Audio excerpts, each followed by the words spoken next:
My husband said I was too weak to handle his family's money, so I proved him wrong by taking half of everything he thought he'd hidden. Garrett's family had treated me like expensive wallpaper for 12 years. Decorative, but never part of the real conversation. Every Sunday dinner at their estate, I'd sit quietly while they discussed offshore accounts and shell companies, smiling vacantly whenever they glanced my way. Poor little Vivian, his mother would whisper to the other wives. Bless her heart, she tries so hard to understand business talk. They had no idea I held a master's degree in forensic accounting. The charade started before our wedding. Garrett's father pulled him aside at our engagement party. Son, you need a prenup. Protect the family assets. Dad, she's sweet but not exactly Harvard material. What could she possibly take? I overheard every word while serving their bourbon. For 12 years, I played the perfect trophy wife. I organized charity luncheons, redecorated their vacation homes, and smiled blankly during their business meetings. Meanwhile, I was memorizing account numbers, photographing documents left carelessly on desks, and recording conversations through my phone. The family business was a construction empire built on government contracts. What they didn't advertise was how those contracts were secured. Bribes disguised as consulting fees, environmental violations buried under falsified reports,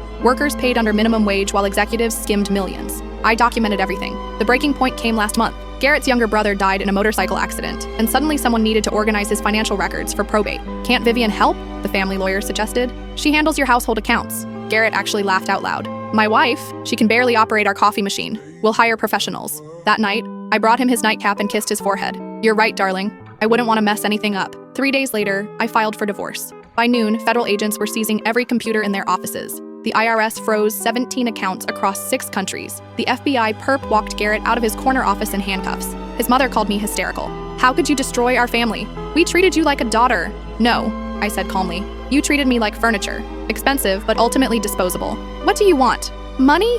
We'll pay anything. I smiled, watching the news coverage from my hotel room. I already took what I wanted, half of everything you thought I was too stupid to find. But that was just the appetizer. What they don't know yet is that I've been building a case for something far worse than tax evasion. Those construction accidents that killed 17 workers over the past decade. They weren't accidents. I have the safety inspection reports they buried and the testimony from survivors they paid to stay quiet. Tomorrow, the families of those dead workers will have everything they need for a wrongful death lawsuit that will bankrupt the entire dynasty.